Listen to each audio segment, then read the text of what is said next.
Well, now, very important people I want to introduce you to, because your hosts have traveled, as mentioned, from across the globe, especially from Taiwan, to be here this evening. And I just want to bring forward for a moment, and they deserve a round of applause because they're responsible for why we are here this evening. So please, ladies and gentlemen, the first that I'd like to introduce you to is Julian Lin, the Vice President of the Taiwan Civil Government Foundation and the wife of its President, Roger Lin.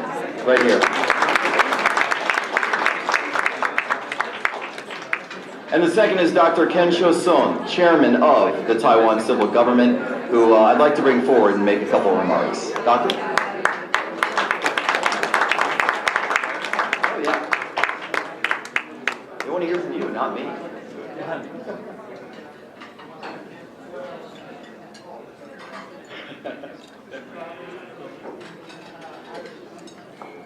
Before my speech, I want to thank you for your coming and ask you to pay attention to listening to my poor English.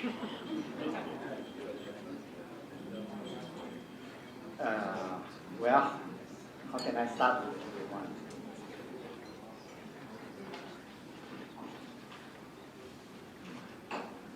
everyone? Just a few minutes, maybe 5 to 6 minutes.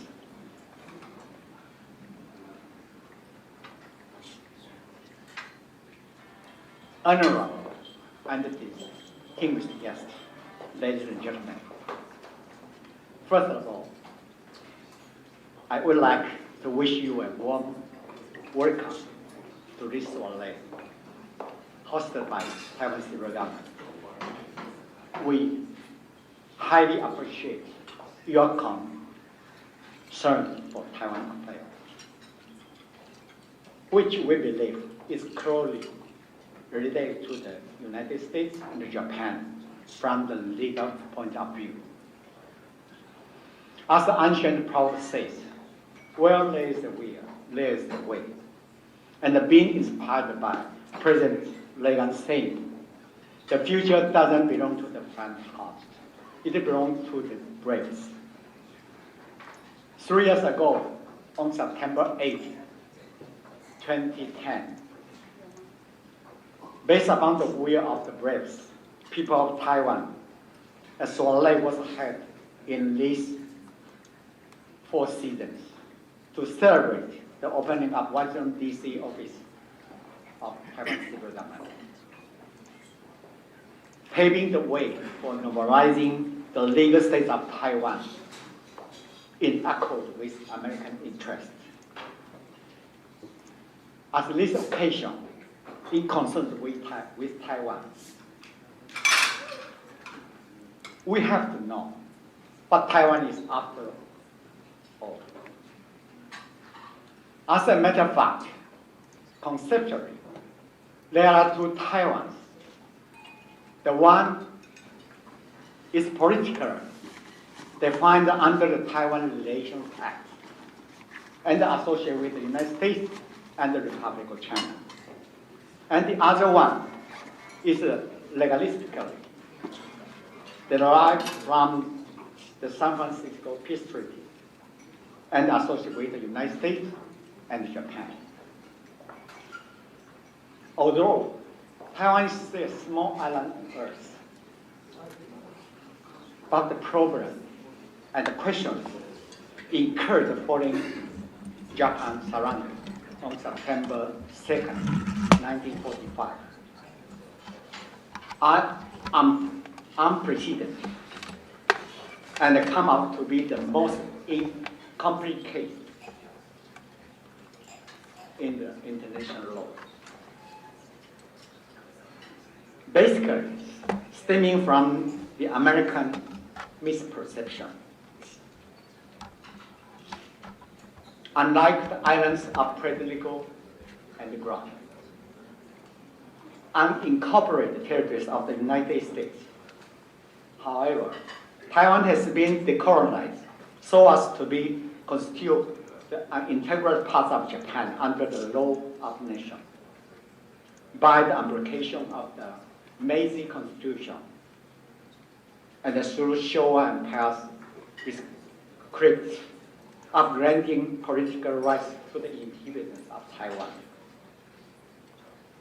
as the Japanese subject since April 1st, 1945.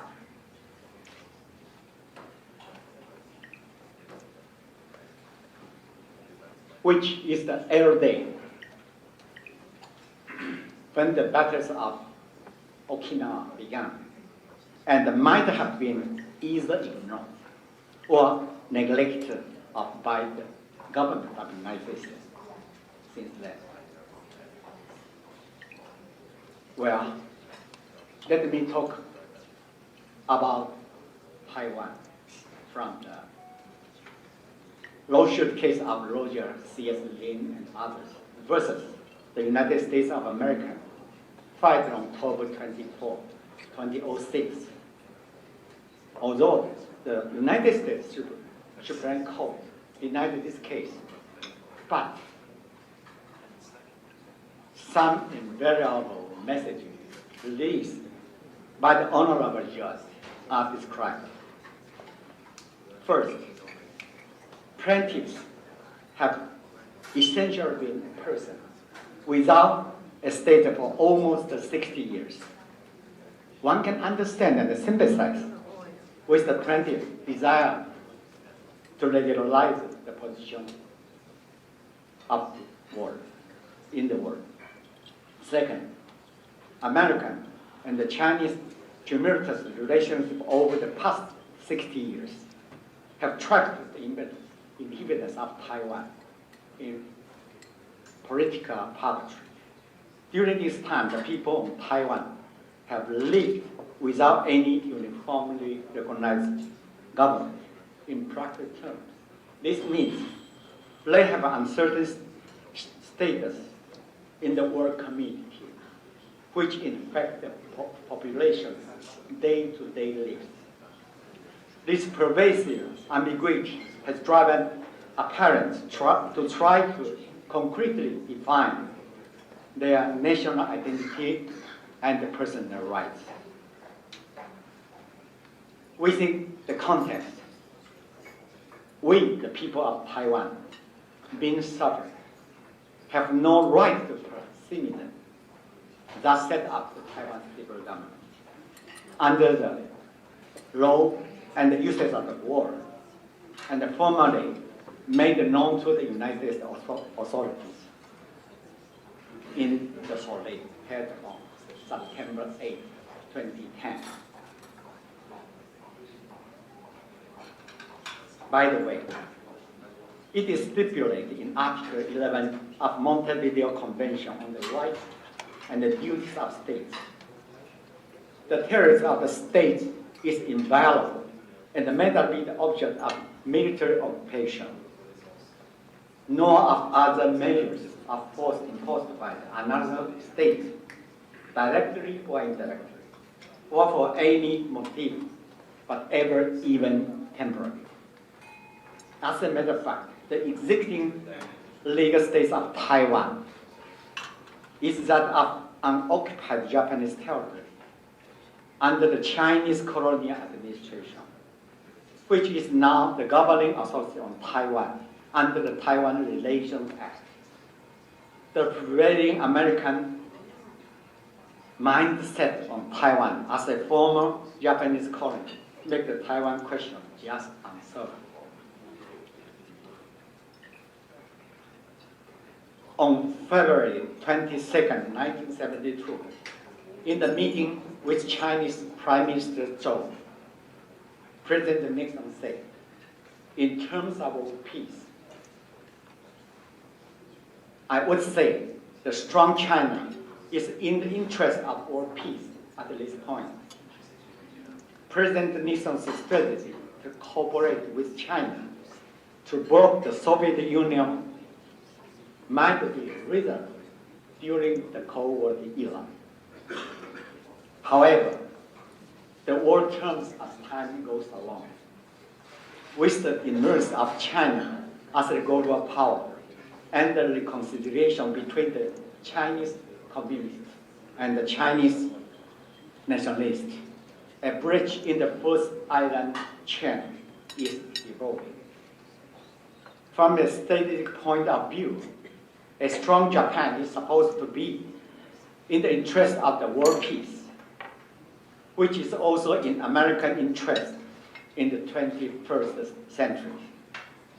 Within this context, restoring Taiwan to its normal state as an integral part of Japan under the law of nations become indispensable to peace and security in the world Pacific. President Obama, as the successor of President Truman, who conquered the Empire of Japan in 1945, is supposed to be the key person who has the absolute responsibility, has the justifiable program to solve the long-existing question on the legal status of Taiwan. Well, at the Ronald Reagan's presidential library, the memorial site inscription read, "I know in my heart that man is good, that what is the way always eventually triumph, and there is purpose and worth to each and every life. We believe we are doing the right thing, and we will do right." Last but not least, thank you for your coming and listening. Everyone who attended this soiree, it's just great and respectable. Hope you enjoyed the delicious food and have a nice evening. Thank you.